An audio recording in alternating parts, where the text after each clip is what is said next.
Season 2 has come to an end.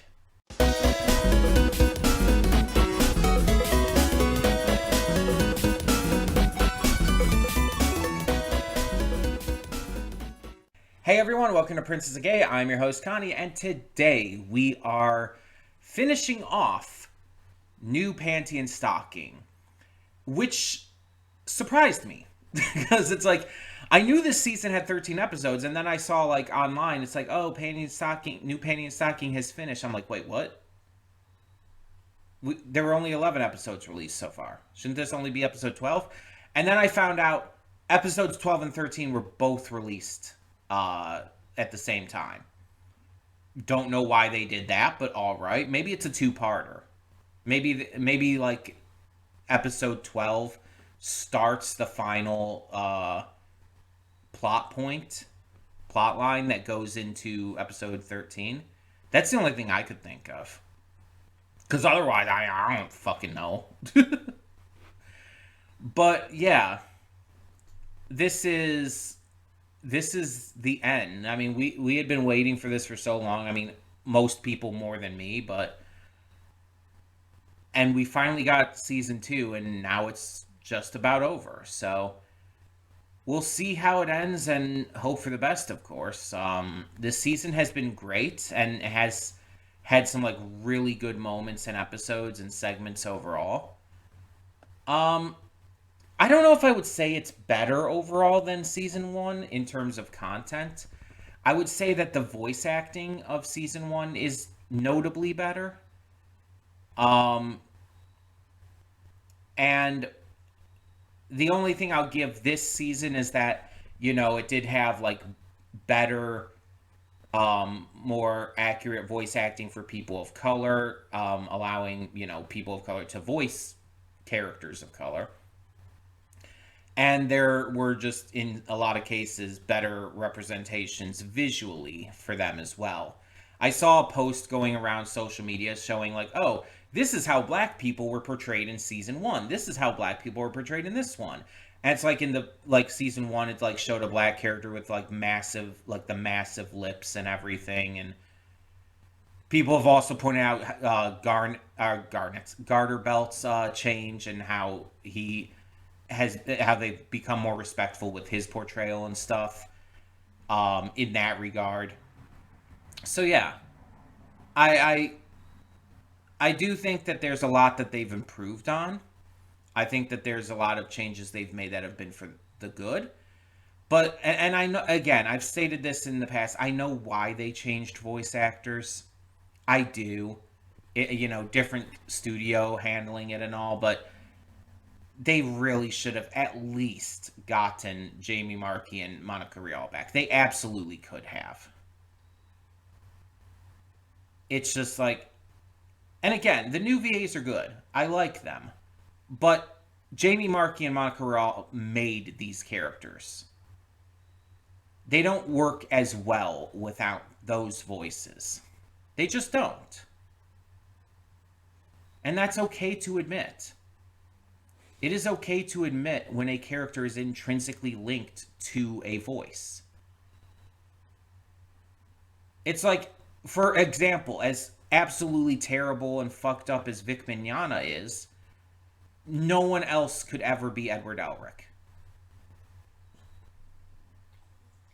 There could never be anyone else to play Edward Elric. Other voices that he's done, yeah, you can change those out fine. But specifically Edward Elric, there could never be another Edward Elric. Like, again, as terrible of a person as he is, like, Vic Mignogna made Ed work as a character with his performance. And there's so many other examples like that out there. Again, not that great of a person, but Sean Schemmel is the only Goku. Like, I'm sorry, but he is Goku. There's no one else who works for his character. And same with Chris Sabat as Vegeta. Or Chris Sabat as Kuwabara from Yu Yu Hakusho.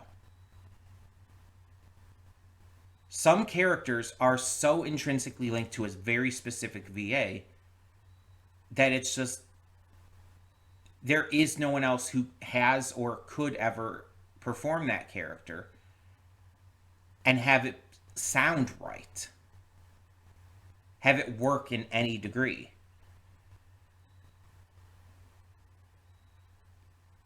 And again, like the new VAs for Panty and Stocking are fine, but it's like you're comparing a 10 out of 10 performance to like maybe a 2 out of 10 comparatively. And I'm not actually, I want to make very clear, I'm not actually saying that the new VAs are a 2 out of 10 performance. I'm just saying that's how wide of a difference there is in the performance quality. And again, I love Christina Valenzuela. Like I would say she's up there for one of my favorite VAs. But it's like she's just not hitting the same and the right notes for Stocking as Monica Rial did. She's just not. But like when it comes to characters like Killua or Tulin from Legend of Zelda, or Marinette Dupang Chang from Miraculous Ladybug, it's like, oh yeah, for those characters, she knocks it out of the park. There's no one else who could portray them other than her. She is Verosica. There will never be another Verosica. And there should never be another Verosica. But it's like, it's just one of those things that the first season's VAs for at least those two characters were better.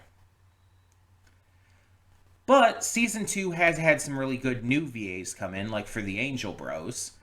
Like they really have knocked it out of the park. And when they first came in, I looked up their VAs and I mentioned that one of them is I saw that one of them is non-binary. I don't remember which one it was at the moment though. But then I heard on social media, apparently they both are. I don't know if that's true, but if that is, that's really cool. That like both of the Angel Bros, both Polyester and Polyurethane, are voiced by non-binary VAs. That'd be really cool. Just a fun little thing to include. I think Garterbelt's new VA his performance is so close that it's like that one doesn't really matter. I don't mind oh god, what is his name? Brief. I don't mind Brief's new VA either. I think it's like it's different. It's definitely more different than with Garter, but it's honestly fine. It's just as good. I have no issue there.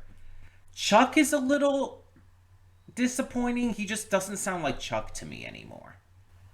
It's like someone pretending to be Chuck at like an anime convention or something. It's just not the same without Ian Sinclair voicing him. And it's like, but for the most part, most of the VAs in this are great. I love the VA for Gunsmith Bitch. She's great. I love the VAs for like a lot of these random ghosts that we come across. It's really cool to see like a series be revived, and while the main voice actors for the titular characters of Panty and Stocking aren't as good, so many other great performances do get to happen still.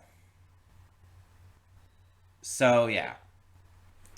And there's been so many funny moments, so many great segments and episodes, and it's just, it sucks that it's coming to an end, but everything eventually has to.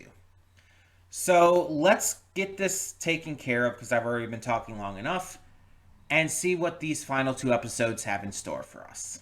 Hold up just a sec. Before you click that link down in the description below to get to today's video, I want to remind you of all the awesome content we have both on this channel and the Princess of Gaming channel. Let's check it out.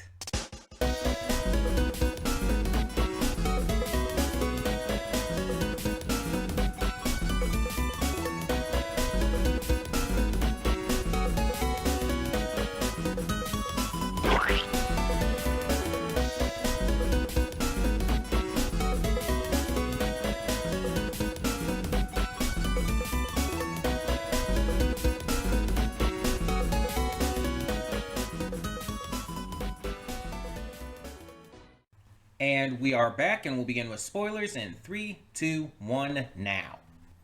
So, the ending was a little confusing to me at first because it looked like it jumped ahead, but it showed the King of Hell pull Panty and Brief down to hell, and then it just skipped ahead to sometime in the future, and it's like Stocking is a priest now, I guess, replacing Garter Belt, and Panty and Brief have a kid, and there's also a demon kid. I'm just trying to figure this out, but I guess um I guess then Panty and Brief would have had to have escaped at some point. And they lived out their life, and it said they were missing now, so I guess they went missing again. Because that's clearly not related to the same thing. Can Panty even have a kid? How does that work? How does, because I don't know how that works. But apparently it did. Um, this is probably just going to be one of those things where it starts off with that in the third season, which we have confirmed, but it's going to redact it somehow. It's going to take it back, or it's some kind of imagination by Brief as to what would happen, because it's I don't know, Panty accepting Brief's you know feelings seems weird in and of itself. um but also it's just, I don't see them having kids. I don't see them I don't see anything actually coming out of that. So I don't know. I don't really trust this. I don't think it's going to be something that sticks. It just doesn't make a lot of sense to me. But in regards to the rest of the episodes and all, um, this was probably Panty and Stocking at its absolute best. I said, what was it, 1 or 2 episodes ago, that was maybe the best up. No, it was I think it was 2 episodes ago. It was the one with the Conan the Barbarian reference and all, and John Carpenter's The Thing. I was saying that was probably the best episode of the series so far, just due to how out of pocket but well made it was, and how engaging and investing it was. But it's this finale was so aggressively epic. It was so intense. It was so well done on every level. Ignoring the entire Santa skit with knee socks, which was cute and everything and fun, um, that didn't really connect to too much. But then you have the entire 3-part finale, which starts in episode 12 and finishes with the second 2 parts in episode 13. It's just this massive, intense, powerful story. The battle for heaven. We get to see Panty and Stocking's parents in full. We've only seen glimpses at them before. We get to see Ramiel in full, and we get to see the full battle occur. Ramiel takes over heaven, and with polyester and polyurethane, tries to basically declare war on Earth and Hell, and with the intent of completely destroying them. And the idea is that Ramiel's upset with Lier and Silk's rule, because they're Panty and Stocking's parents. They're very much like Panty and Stocking. Or I guess technically Panty and Stocking are very much like them. They even have a very open swinger relationship that I guess people of the other gods don't really vibe with much. But while the so-called approval rating was down, it's They were still ruling fairly. Ramiel just takes all the other gods, turns them to dust, and then turns the dust into a super weapon to use to destroy everything else because he just wants ultimate power in the end. Despite claiming he's trying to bring, like respect back to heaven and stuff. Like it's just a power play.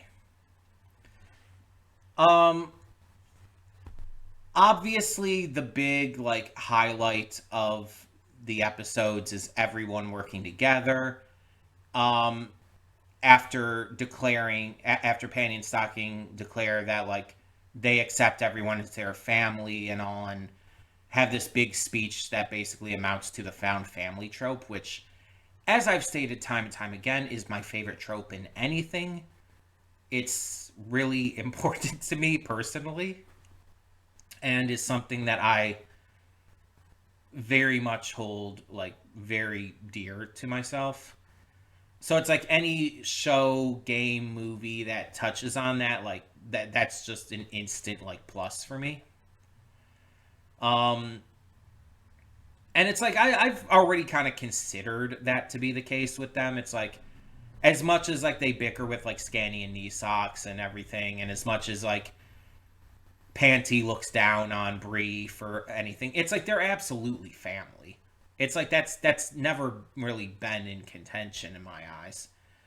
And so like directly saying it though, it makes it real, and that's something that I just value. Also, Gunsmith bitch helping out like notably for free just to help out because I guess she's grown to like them is pretty interesting, but I feel like she's underutilized. Like maybe that's just me, but I feel like Gunsmith bitch is underutilized and underexplained.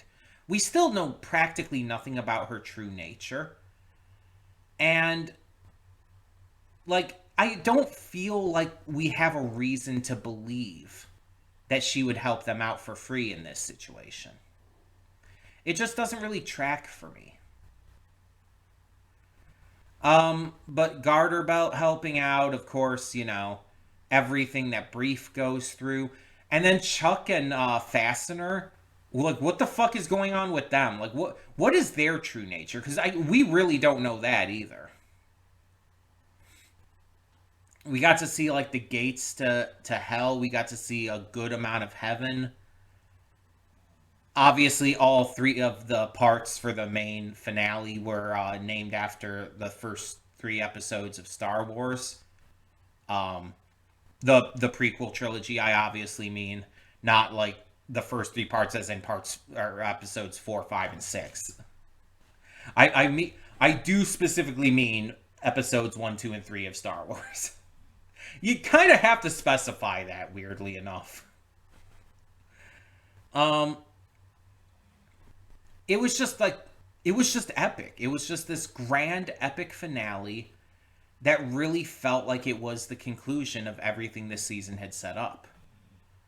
We didn't get follow up on Corset or anything like related to like the aftermath of season 1.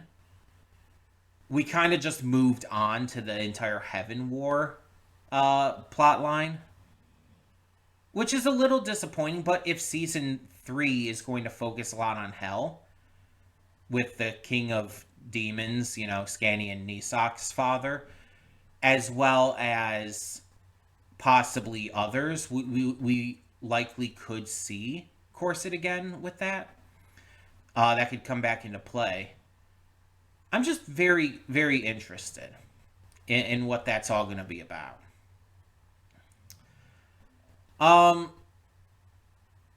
But yeah, this like I don't really have much else to say about it. It just nailed it in every way. And don't get me wrong, I like the little Christmas episode thing with knee socks too, because it absolutely fulfilled my wish of seeing knee socks in a Santa outfit, like after I had said it. And I really appreciate that it actually did do it. But it's like the 3-part finale just blew it all out of the water. It's like the Santa thing, it's like it was nice, it was fun. Panty was fucking Santa in some really weird position that makes me question the logistics of it. But It's nothing. It's nothing compared to the 3-part finale. It just isn't. I'm just I am wondering though if this does end up being like if this does end up sticking with, Panty and Brief having married and had, the kid, Junior. It's like what does that mean for the future of the series? What does that mean for season 3? And whose kid is Bastard? Like, is that Scanny's kid? Is it Nisok's kid? And if so, who the fuck did whichever of them fuck? Like, I need information there for sure. Um, I couldn't find most of the voice actors I was looking for like the parents. I found Ramiel's and it's no one I would know. He does a bunch of voices in this though. Um, but yeah, I couldn't find like for either Panty or Stocking's parents. I couldn't find their VAs. Um, I found that Capritano, who does Scanty, was also Bastard, so maybe Bastard is Scanty's kid. But I couldn't find who voices Junior. And so it's like there's some voices I just couldn't find, unfortunately. The Heaven Guards either, or the one at the checkpoint station. I mean, it sucks, but I'm kind of used to it at this point with this series. It like not properly crediting the dub actors outside of the main cast. Um, but yeah, it's just this was fantastic. This was a perfect way to end this, and definitely was a lot bigger than season one's finale. It definitely had a lot more intensity and stakes and everything. It just it was just so good. Um, but I feel like oh wait, I just thought of something. They mentioned how how Ramiel's actions didn't work on Pain and Stocking because they died and were reborn on Earth, and that makes them kind of like their own new thing, like not like regular angels in the way that they were before. I wonder if that's how like Panty and Brief are able to have a kid, because it just feels like that would be like something that couldn't happen normally. I don't know. Maybe I'm thinking too much into it. But either way, I'm very excited to see where this goes. I assume we'll get season 3 maybe next year. Hopefully. We know it's coming at least. But all of that being said, we need a replacement for Fridays now. We need a new show to take over for this, because this is now officially done. And like I had already, of course, decided on what this was going to be. This was already like set in stone ahead of time. I'd actually been thinking about it for a while now, and um, I had a couple options in mind, but I feel like there's really only one choice that I really want to get to right now. In this spot, there's other things that are coming up that I want to get to, but I'm waiting on those for later. Yeah. Um, and yeah, it's just like I said, I've had it set in stone for a while as to what's going to replace this when it ended. I've had it set in Doctor Stone. Terrible, I know. It did not work as well as I thought it would, but we're coming back with Doctor Stone. And I do know, like, we do have the special we have to get to before we get to New World, and so next week we're gonna do the Ryusui special, Ryusui, whatever the fuck it's called. We're gonna do that special that was set up at the end of the last season, and then we're going to get straight into the New World. So yeah, that Dr. Stone returns starting right away next week, and we'll just go from there. But yeah, thank you all so much for tuning in. If there's anything specific that I didn't talk about that you would like me to talk about, please feel free to ask in the comments or just leave your thoughts down below. Um, I really did enjoy this finale. I thought it was fantastic. So tell me your thoughts. Let me know what you thought of these final two episodes, both the little Christmas segment and then the three segment part for the finale. And for now, I'm Connie and I'm signing off. See y'all next time.